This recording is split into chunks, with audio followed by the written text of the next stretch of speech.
My golden boy brother hired a private investigator to expose me, but instead, he discovered I was a multi-millionaire. Growing up in this charming little village was a mixed bag for me. Everyone knew everyone, which was both cool and kind of annoying. I'm the middle kid of 3, and let me tell you, my dad is a real workhorse, but he keeps all his feelings bottled up. He's thinking of retiring now. My mom, on the other hand, is totally different. She's all about keeping the house running and sticking to the old school values she was raised with. Both my parents come from these traditional religious backgrounds.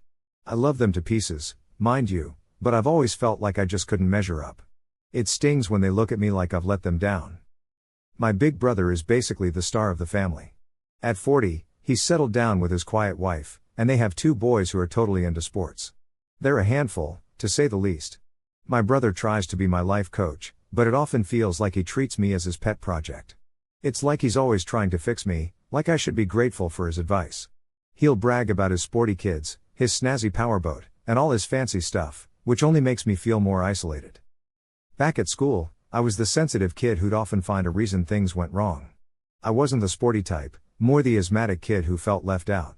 My parents didn't make it easier, often downplaying my struggles and comparing me to my brother. School was tough, and I barely graduated with a 2.5 GPA.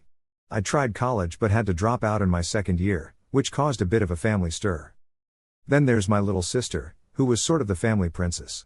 I didn't get to know her much because I left home when she was a teen, but now as an adult, I see her as a bit spoiled. She's not a bad person, just indulged. She got married at 19 and has 3 kids now. Her middle child is a lot like me, so I get her. After college, I embraced my geeky side and worked at a comic book and video game store, which was awesome until it closed. My parents act like I'm still there. But during that time, I met a fellow nerd and we started a successful IT support company. Eventually, we sold it to a bigger company, and I came out with a nice package. I've managed to make some smart investments, and now I'm pretty well off, though I don't flaunt it. I'm the CTO at a new startup, and despite my wealth, I'm all about living modestly with used furniture and driving my 15-year-old Saturn. I'm single and see a therapist regularly. I've been dealing with both depression and asthma, and also struggling a bit with drinking, which my parents just brush off as all in my head. Despite everything, I've carved out a pretty good career for myself. My folks still expect me to come over for Sunday dinners, which means a long drive that eats up my weekend. They seem to think I've got nothing better to do, being single and, as my brother jokingly calls me, a mental case. These dinners usually come with a side of unwanted advice on settling down and living the right way. So, every time I have to be the grown-up for 3 hours at these family dinners, it's like sitting through my brother bragging about his latest big sale at the car dealership. It's the talk of the table, and even though they don't flat out call me a freeloader if I skip out, it's definitely implied.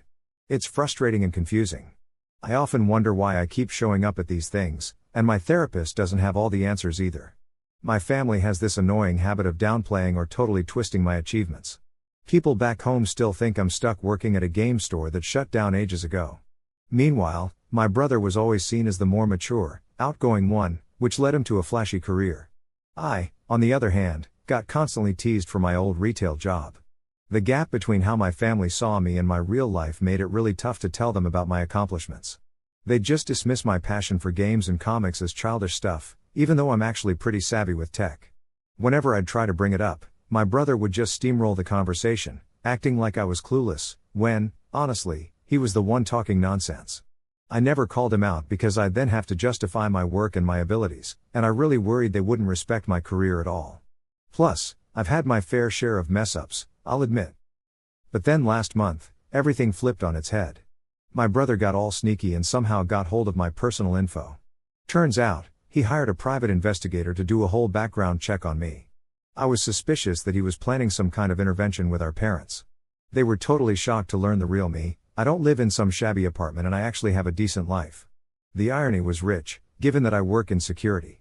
I managed to trace the hack and figured out who was behind it after I started getting alerts about unauthorized attempts to access my credit report. This revelation was a game changer, and now I'm facing my family's sudden U-turn in how they see me. It's a lot, especially given our history of miscommunication and them not really appreciating me. I was so mad about the privacy invasion that I decided to have the same detective look into my brother's finances. What they found was wild. My brother was living beyond his means, had a file with child services, and several old arrests for things like DUIs and public drunkenness. He was juggling 3 mortgages and struggling with back taxes. No wonder his credit was a wreck. My parents, on the other hand, lived pretty modestly, and I mostly knew their deal already. I was gearing up to confront everyone at the next dinner, thinking it would shake things up, but completely forgot about my sister and her situation. The dinner didn't go as I'd expected. My parents started acting like I was some kind of prodigy, which totally threw my brother off. He lost it halfway through, trying to rebuild his rep with stories about big commissions and a supposed promotion. I congratulated him but couldn't resist pointing out his debt and tax issues, all very politely, of course. Basically, I highlighted his financial mess while still giving him props for his wins. It was all pretty surreal. The sudden shift in how my parents treated me, like I was suddenly their favorite, just made everything more awkward. My brother, at first, denied everything until I showed him the report. I mentioned that by having the agency look into me, he'd set the wheels in motion. I have to admit, that felt good for a hot minute. My parents were shocked and scolded him, realizing the truth. The whole situation got seriously uncomfortable, especially since the report needed my social security number, making this revelation and the following argument anything but pleasant.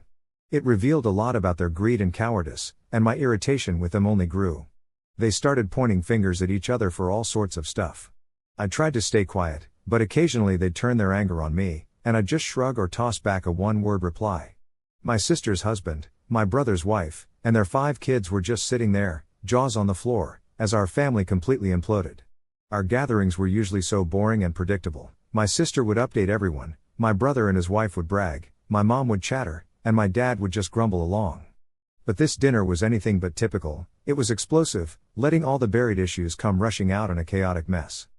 So, all those lectures my dad gave me about looking up to my brother and being a real man were replaced by this stunned silence after a massive blow-up between me, my dad, and my brother. It turned into this full-on family drama where they dragged out every little grudge from the past 30 years, pointing fingers about who did what wrong. It felt like I was watching a live soap opera, honestly. Every negative thought I'd ever had about my family suddenly felt justified. In truth, I felt awful about it, even though you'd think I'd feel some kind of satisfaction. I realized I'd handled it all pretty poorly. I mean, what was I trying to achieve by airing out my brother's skeletons? Now his kids know stuff about his past that I never meant for them to hear. Things hit rock bottom when my brother lost it and yelled at me, saying some really brutal stuff like, "You should have never been born." That hurt, but what really shocked me was how desperately my parents tried to calm him down. I'd never seen them like that. My parents blamed me for all the family dramas, saying I wouldn't help out a sick niece or nephew I didn't even know existed. Basically, they made up stuff on the spot, but I couldn't be bothered to argue. I reminded them I was no longer working at the comic book shop, which closed back in 2011. It's insane how they twist our family history to fit their narrative. By the end of it, I drove home feeling overwhelmed and frustrated, knowing they'll probably hit me with guilt trips to try and get money out of me now that they know I'm doing well financially. I've seen how they treated my brother, so I can see what's coming. Still, I appreciate that my parents took care of me growing up, like putting a roof over my head and feeding me. Navigating all these mixed feelings of gratitude and resentment, while setting new boundaries, is gonna be tough. Thank goodness for therapy, right? Making sure I have clear limits with them is gonna be crucial. Growing up wasn't easy, since I was definitely not the favorite kid. My brother wasn't great to me, and my parents never really stepped in. They acted like it was no big deal, even if he was being really hurtful. It's frustrating that they don't see verbal abuse as a real problem. It's painful when your supposed protectors just ignore it. I've reached a point where I feel I need to put some permanent distance between me and my family. I wish them well, but I think it's best for me to start fresh without them. If I find someone special, like a girlfriend, and we decide to get married and have kids, how would that even work with my family situation? It could get really complicated, so I'm trying to figure it out. How do you introduce your new family to your old one if you're not even on speaking terms? I've got tons of questions about the future. Here's the thing, your family didn't really appreciate you. They just wanted you around to boost their ego, and now, with your financial success, they're after your money. You aren't defined by them. You seem like a genuinely good person who's worked hard despite having a tough family life. Put your phone down, live your life, and keep those family interactions to a minimum. They're just looking for handouts, and you know it. Stay in touch with your therapist to help you move on without letting them hold you back. Avoid unnecessary drama with them if you can. Maybe even think about moving somewhere new and starting over. You're not alone in making hard family-related choices. Plus, when it comes to dating and explaining these family dynamics. So, finding a potential spouse can be a bit of a challenge, especially if they have really strong family connections. But don't stress too much, when the right time comes, you'll start your own family. In the meantime, here's some advice: if you haven't already, put a freeze on your credit accounts for security. If your brother used any dealership info to gather stuff about you, make sure to alert the right folks. The dealership won't be too thrilled if things got shady, so you might want to chat with a lawyer about it. Despite being young, things can go sideways, so it's smart to have a plan for your assets. Currently, your parents are the default heirs, but if you'd prefer someone else, get that written down ASAP. On a personal note, feeling a bit down about family issues? Find a good counselor to help you work through it.